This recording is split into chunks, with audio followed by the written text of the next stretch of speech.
not a great topic for our chat today. No. Another loss. Unfortunately, we're Fremantle. I went and watched it just as a spectator, took my son and was What did you do that for? I know, it was wet and dreary conditions, but he met me after the Sunday footy show and I said, let's go, because it's rare at a 1 o'clock game at the MCG where we can tie it in and go do something together. Do you get to just waltz in? Well, if you play over 200 games, you get 2 games, the AFL give 2 tickets to every game for the rest of your life. So fabulous. you get very much looked after, which is very good of the AFL. And you wasted one of those tickets on this. Well, you can get them for any game, so you order them in advance. And I did go and watch, and he had his Essendon jumper on, and he wants to see them win. So you could see within the first 2 or 3 minutes that they were off, and they were beaten by a far better side. Okay, so what is it now? I mean, you were talking on the footy show over the weekend about in the head in relation to Carlton. So what is it about Essendon now? Well, that's a good question. Well, they've won once now in 365 days. So they beat Richmond Dreamtime at the G this time last year, and they've won once since. So mentally, a lot of teams in that situation, they just don't know how to win, and there's a lot of players there at the Bombers who don't know how to win, and the senior core players aren't really going that well. So it's left to a lot of kids. And then Fremantle were just too tough, too good. Just Longmuir's got them travelling really, really well. And so it's hard. You just turn up every week and you hope things are going to be different. And I've been in some poor sides and that's how you feel. And you start to go into survival mode a little bit as a player, hoping that you go okay yourself and it doesn't be as much about the team. And we just saw the circuit breaker for Carlton where it breaks and they win a game of footy. But let's look at then the next 2 weeks and what this means for Brad Scott, because they've got a chance to win some games over the next fortnight. They have probably 3 weeks. It's Richmond, West Coast, Carlton the next 3 weeks. So they've got sort of pretty much bottom 4 sides where they sit in the next 3 weeks. Richmond's the big one because they could not get Richmond at a better time. They can barely field a team. They can barely field a team. So I think everyone in the squad is probably, there's no one, or there'll be 3 emergencies, so there'll be no one playing in the second. So that's how vulnerable they are. But yeah, they just have to win that game. Otherwise, Brad Scott does come under even more scrutiny that he's under right now. Okay, so if they lose the next 3 games, would you expect Brad Scott to be gone? Well, I'd expect him not to coach next year, whether Essendon decide, because it's a long way out to be having a caretaker coach right now. But yeah, if you were to lose that, it's hard to see where the next win comes from. And then if you've won 1 game across, what would that be? 25 games or so? No, he's at 1 win from 24 right now. So that'd be 1 win from about 34, which would make it hard to coach next year. And he'd understand that himself. And in terms of records of coaches in the AFL, where do you rank that one? In terms of that, well, he did a good job at North Melbourne and got them to prelims. At the Bombers last year, they were just crippled by injury, and now they're extremely young. And to his credit, he's playing the kids every week, so he's doing the right thing, and he's not trying to protect himself. He is playing the youngsters, but just the lack of system and game plan is what has hurt him this year.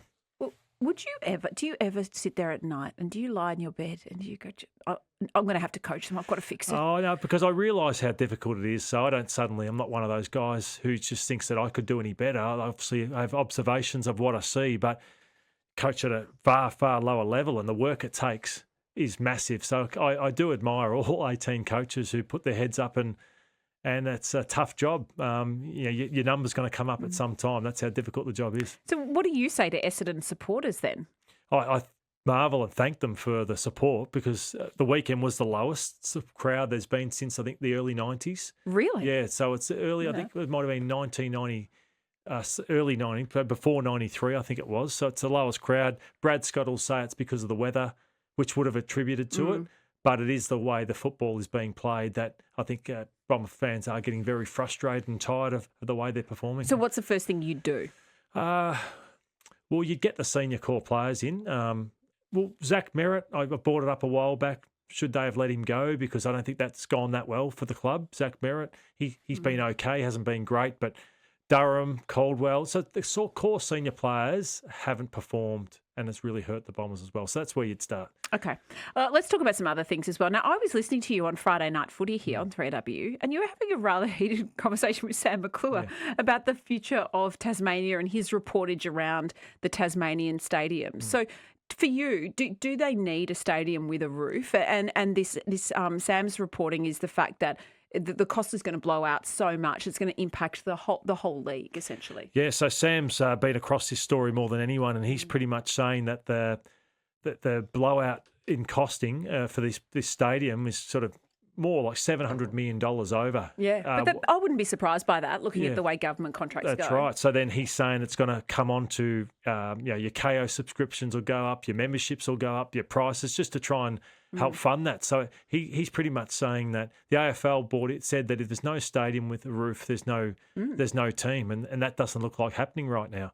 Or will the team potentially be pushed back even longer? They can't really do that though, can they? Well, what do you think? Well, the decisions have to be made in the next month. That's how quick, because the draft is compromised this year for Tasmania. So that's how fast it's coming upon.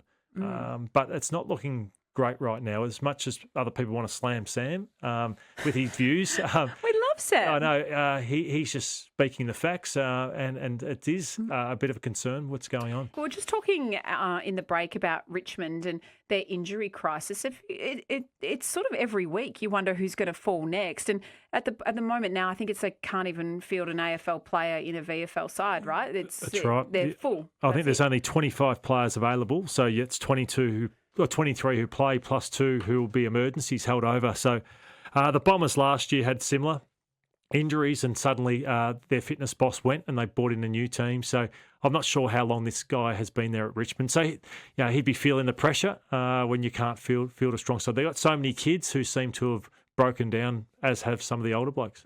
Now let's also take a look at the Swans as well. Do you think Collingwood? I mean, Collingwood almost beat them. Do you think they're a little bit rattled, and then they're obviously going to face the Cats at home? Yeah, it's going to be a great game. I can't wait for this one. It's a 4:15 game on Saturday. And Geelong apparently offered to change the time to make it so that it wasn't clashing with a Scott Pendlebury game. That's a good. And the AFL said no. Well, I'm not sure who said no, but didn't get up. So yeah, unfortunately, Geelong and Sydney are at 4:15, and Collingwood West Coast are at 4:35. So they're going to overlap. By that, there's only pretty much all bar 20 minutes they're clashing. So I think most will watch the Pendlebury first. I won't be 15 minutes. As much as I like Scott Pendlebury, delightful man, I won't be watching then that. Cross over after 20 minutes to watch the Cats and Sydney, because this could be a preview of a grand final. That's how well these two teams are going. But Collingwood did throw something at Sydney, which was blocking the corridor that no one else had done, and they just all but won the game. And Geelong do it better than anyone. So I think I'll be tipping Geelong in that one, being down in Geelong. Yeah, I'm very much looking forward to that. And just on Carlton quickly as well, how much of it, we talk about mental game a lot, but the fact that they won and they played really strongly in the back half, like, it's amazing in the mind, yeah, isn't it? I think the record was 50-50 going into it, where a coach has moved on and they normally win, just the fresh change and the environment. So, yeah, it's just the circuit breaker they needed, and let's see how they go. They got Port Adelaide in Adelaide this week, so it's another winnable game for them. But Josh Fraser is a good man, and good start for him. Yeah, a good start, but I think he's best positioned if he goes elsewhere next year, would you say? Yeah, I think he understands. He knows he won't get the job, and he's even said, I don't want the job, because he would realise it wouldn't be his. I'll open it up to somebody else. And are you a senior coach there, or a Craig McRae model? John Longmire I respect, because I think he'd come in and change a lot of the standards at Carlton. And you want to see that? And I think they need that. You're a standards guy. A standards guy, but I think they will go down the Craig McRae model of a first-time coach. Have you got someone? No, I'd just be guessing. But some of the guys is Corey Enright, James Kelly. So some of the Geelong boys. Some of the Geelong boys, yeah. So I think they'd be some of the favourites. And the Dogs, just finally, I just want to get your thoughts on that. Like we spoke about Carlton, but how they're travelling. Yeah, there's a saying in footy: health is your best player, and so. Losing Tim English, the ruckman, Sam Darcy, the gun forward, Tom Liberatore, one of the better midfielders. Now they've just lost a few more this weekend. So they've gone from 1st to 10th in the space of 4 or 5 weeks. It's amazing. It is, and it's hard to see them recovering with that, just because of the long-term injuries that they are. How are you, Doc? I'm good, Jim. It's good to be back in studio. I was away last week, so it's How'd you hit him, by the way? Not great. I can't hit my driver at the moment, so it's not a place to not be able to hit your driver either down at Barnbugle. No, it wasn't. But it was a good trip. Good to be away and good to have a little mini break in the footy season. A little bit happened while I was away. Yeah, a little bit happened, and that's probably unusual for you to actually, in the middle of football season, do something else. I just mentioned before we get into round 10, which had some cracking results. I mentioned Johnny Barker, who would join us a little bit later in the show. You had a big beaming smile when I mentioned the name. You had a good time with Johnny? I did. JB was obviously a coach at the Blues for a little while, and then ended up the caretaker coach in one of those years. But I'm also he's the keeper of the keys of our little horse syndicate group that we've got. So we're in Birdman, who's racing in the Dubin Cup on the weekend. So it gave me a little smile when I saw his name. I didn't see that on the screen before we started. So it's good to be Sam Docherty at the moment. Golf and horses are going well, and you get to talk some footy, which. By you mentioning Johnny Barker probably leads us into, as we'll discuss, our biggest winners and losers. And I know Patrick Cripps is one for you. So let's link the two. When Johnny took over as being the caretaker coach, just talk us through a bit of the vibe that you have during the week, and everyone looks to the caretaker coach bounce. Tell us what they probably stand up in front of the group and do, and, of course, what Josh Fraser would probably say to Patrick Cripps, and Cripps has had, I think, now 4 caretaker coaches in his time. Just tell us a bit about the week, and then obviously on match day, what potentially the person standing in front could actually say to the group. Yeah, well, obviously acknowledging that there's so many emotions that when a coach gets moved on of difference between different players. There'll be some players that are quite flat about it that were close to the previous coach. There'll be some players that are happy about it that were probably written off that now get an opportunity. There's some young guys that will see opportunity, so they're excited. There's a whole shift in energy because there's obviously a lot of pressure that builds up to that. So it's kind of like a pressure release. Often what the new coach coming in or the caretaker coach gets to do is they kind of just draw everything back to the fun of why you play footy, and they strip it back a lot of complex nature about the game and structures, and you go back to playing footy and having fun and enjoying it, and generally will simplify it as much as they can and focus on one thing. If you listen to what Josh Fraser spoke about after the game, before the game, it was all about pressure, and you could see that during the game. It was their best pressure game for the year. Well, yeah. They won it for the first time. Yeah, it was their best pressure game, and I got a lot of stats here, but they second best defending transition for the year. They won the outside game. They neutralised their ball use. They've only won the ball use matchup with their opponent once this year, and this was the closest they've been outside of that. So they had a lot of little bits and pieces go their way on the weekend, which was quite good. The answer is probably both. But did Patrick Cripps benefit from the free and easy nature, or did he help, I guess, the rest of them play in a free and easy way because of his big bulwark inside? I think you got to give extra credit to Cripps. Cripps one of those guys that's so proud about his performance, and he knows that he needed to lead this week. And a lot of these times, the captain bears a lot of the weight of the decision of when the coach is going on. And what he's unbelievably good at is his positive nature about the way that he produces with his leadership around game day. And I had no doubt he was going to play well on the weekend. And there's a sense of pride that comes in with him on these moments about the club's going through some turmoil and they're going through a difficult patch. I need to stand up as a leader, and I need to bring this group along. And whether the team plays better off the back of that or he does, he doesn't surprise me in how well he leads in these moments, and his clear nature of who he is as a person is the reason why behind that. 133 693 is our number. We'll give away a couple of bowls of Debortley handcrafted Heathcote Shiraz. If not, we'll steal it off the Brecky boys and we'll give it away anyway. Sam Docherty's here to answer your questions if you want to ping a few at him. If you Michael Voss in this situation, but just call it caretaker, actual sacked coaches or resigned coaches in general, they must sit on the couch when the team has a bounce after you've been moved on. Go, hang on, come on, guys, why didn't you just do that for me? And you touched on by simplifying it. Would they think then go, well, why didn't I just tell them just to go have fun? Yeah, it's a simplistic way of doing it, and.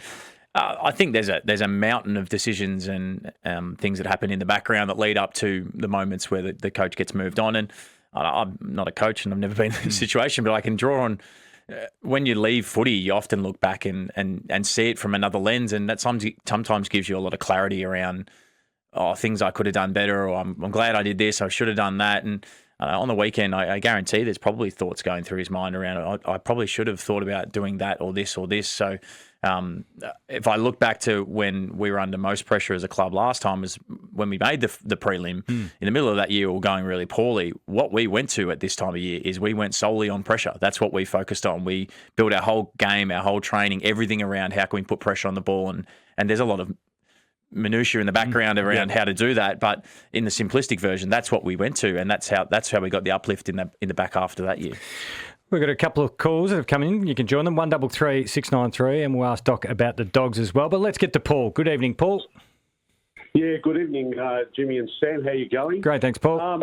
Look, I've got it. This probably should be left for the weekend as a why, but I'm ringing it up now. Go for it. With the AFL releasing the fixture, they've had basically 8 months since the grand final for the second part, and there's still 2 rounds to go. I find it extraordinary that the club members of the clubs that basically pay over a 10-month period, their payments every month.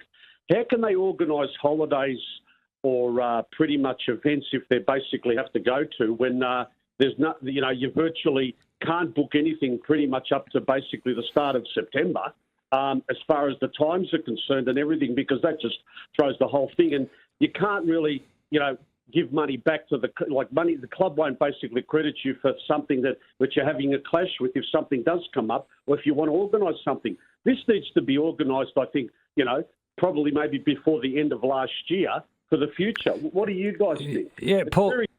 Paul, you make some great points, and this is not my opinion, but the consensus or the information provided to myself and others is they will do what's best for the TV, the ratings, because that's what is the big funder of our game. That's the majority of the money coming to our game comes from broadcast rights. So they'll do what's best for the broadcasters because they tip in. As far as teams going interstate, there is a feeling, I think it's a number, I'm going to say 3% of fans travel interstate. And so they go, well, that number's low enough. We'll upset 3% and just go with whatever suits us best and as far as matchups go. So that's a bit of their reasoning behind it, Paul. I don't say that's right, but that's some of the explanations behind it. Hopefully that helps or starts to answer what you're putting forward. Stephen's up next. Good evening, Stephen. G'day, guys. Look, I'm asking on behalf of a very disgruntled Essendon supporter. Why is it that Essendon took Voss as a rookie, 2023, left him in the VFL, was the leading goal scorer and gets the best and fairest, didn't play a solitary game for Essendon, then let him go, invites to play for Freo, and that came to rue that decision. Why would they do that? Why wouldn't they even give him a game and try him out?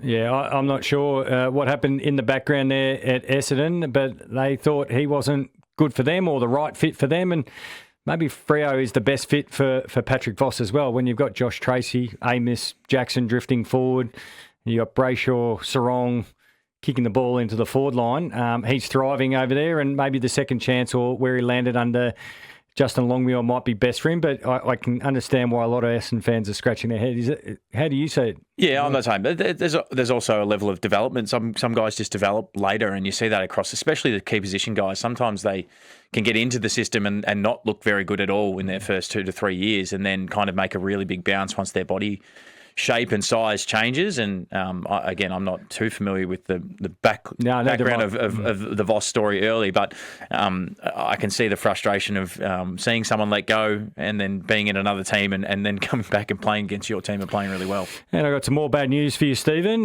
News just in, Peter Wright is out indefinitely with a knee injury confirmed by Essendon as ligament damage to his knee, return to play TBD. He's actually looked not too bad, 2 metre Peter in the last month, especially playing out of the ruck.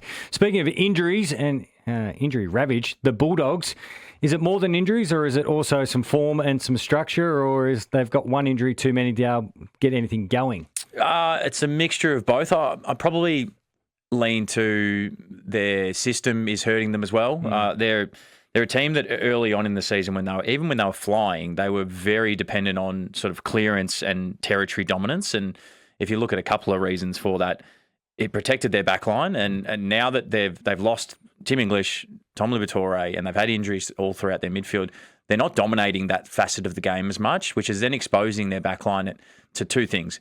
One, they're not the best team in the 1v1s in the comp, and they do struggle in that. So when they get exposed in that facet, they struggle. And the other one is that their ball movement out of the back half has been, I think it's in the bottom 3 in the league for the whole year. I felt like Carlton was able to get them to go behind the mark a lot more than they usually are used to. They like to sort of wheel and go, Bont wheels and goes, Richards, or it's Bailey Dale whipping. Of their back half, Bailey Dale really is, in my eyes, the prime ball mover, but outside of that, they don't have that next guy, and you can look at it either way. You can look at the personnel or the system of what they're supposed to do. Ultimately, what they're producing out of their back half is not going very well at the moment. And again, there's injuries, so you can't judge them completely until they've got all their injuries back. But if you look at where the trend's gone in terms of that, a lot of teams aren't playing that. A lot of the really top-end teams, if you talk of the Geelongs, I know Hawthorn's not going as well right at the moment, Hawthorn, Sydney, Gold Coast, all of those teams are having rapid ball movement out of their back half. So when they lose territory or contest, they're able to coexist in that game comfortably still. We've got a text as well, and I have seen this floating around a bit, and it's not bad. I don't mind the gimmick. The AFL and Collingwood should change the start time of the Collingwood and Eagles game to 4:33 p.m. It's only 2 minutes earlier. Why not? Because clearly 4:33 is the game's record that Scott Pendlebury is going to hold as of this weekend.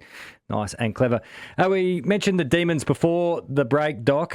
Just before you break down their ball movement and what you're liking, from Tom Morris, the AFL has given Melbourne till June 30, EFS, to confirm if a move to Caulfield is on or off. If they do, then the AFL will give the Dees the keys to Waverley immediately. If they don't, the Tigers will get the keys. Kind of feels like the price is right, doesn't it? It's just you might want to keep that one. That one's for the toilet block. That one will get you into IT. Make sure you lock it up each evening. That's a great ultimatum. Just get your stuff sorted. Otherwise, we're handing the keys of your next place gone. Pack your boxes and get in there. But the Demons, we mentioned fast ball movement. The Dees are playing some electric footy. Absolutely. For me, they're the most impressive team for this year. And I'm happy to eat humble pie. I had them like bottom 4, which I think a lot of people did. But if you look at the profile of their team, and stay with me as I'm going to spit out some stats, but they're bang on average for contested possession and clearance. So they don't rely on it, but it's a nice to have for them. If they win that facet of the game, they're happy. If they lose it, they're not too fussed. They're top 4 for defensive half ball movement. They're top 5 for the post clearance equity. They're top 3 for ball use, and they're top 4 for generating inside 50s. That's a profile that I'd be wanting to have. And they're one team for me that, out of every team that I've looked at so far, they've got one of the healthiest profiles in terms of the way you want to be playing footy this year and the way you want to be playing footy in the finals. The two things, I tried to pick some holes in them, and I tried hard to pick holes in them. The case for not them is they're bottom 4 for defending ball movement out of the back half. So their games are going to be ping pong games. Yeah, your turn, our turn. Yeah, but I think they're happy living in that. They're more than happy. They're like, well, there's only a few teams that are better than us at it. So we're just going to play this game. And inside 50, their efficiency is not as good as you'd like it to be. But it's not a huge knock on them. So for me, I love watching them play. I love what Stephen King's done. The electric ball movement. They're exciting. They're fun to watch. They're tough in the contest. They defend really well. It's just you got to have all props to them. And for me, I think finals is completely in the equation now and probably high up there in it. Yeah, they're not missing the top 10. It's just whether they can lock in a top 6 spot, which we know the benefit of that. The other thing too is that they're senior players, and this goes to teams well below them on the ladder who I think at the start of the year we had them in that group. They're experienced players who are playing as good a footy as they're ever playing. He's got Jake Lever back to really top form, and then the improvement from players within. So Howes and Turner, old Disco Legs Turner, is playing some good footy. Top 8 defender in the league at the moment. And looks like he's been playing that role at AFL level for 150 games. He's found roles for Tholstrop, looked at his profile. Hey, let's just get you in. What's your strength? You can run with anybody. So go do it. Go do that.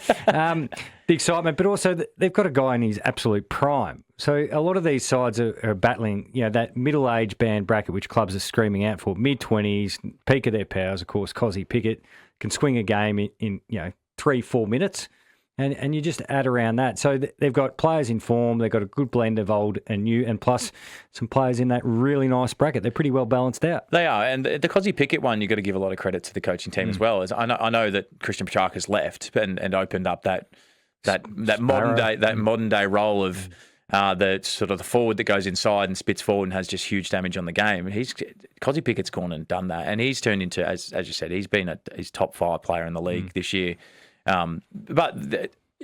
It's something to be said about a coach coming in and the way Melbourne used to play in terms of their contest, clearance and defensive side of the game.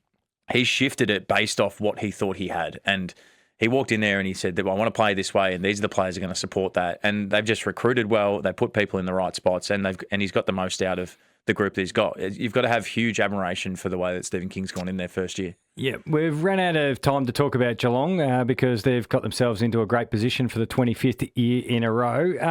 I've got a fun one for you to finish on, Doc. Schoolyard sort of stuff. You're in a schoolyard down in Tassie and you got to pick a player that, because obviously they've got huge spending power and we're reading about who they could potentially be targeting. Would you be targeting? I'll give you some options. And it's not Nick Dacos aside, of course. Yep. Are you going key forward, key back, key position type, like a Logan Morris caddy up forward or a young Connor O'Sullivan? I'm just picking a key back. You're going a ruck or you're going a damaging mid to start Tasmania? Well, I tried to pick 2 just to offset myself. Originally, my number 1 name on my list was Zach Butters. Yeah, nice. Just in terms of he's 26, so he'll be there for years. He's tough, uncompromising. We're watching him lead at the moment. He's a great leader. He'd be the type of person that I'd love to work behind. Can I throw my second one? Of course you can. My second one's left the field as well. My other one's Josh Tracy.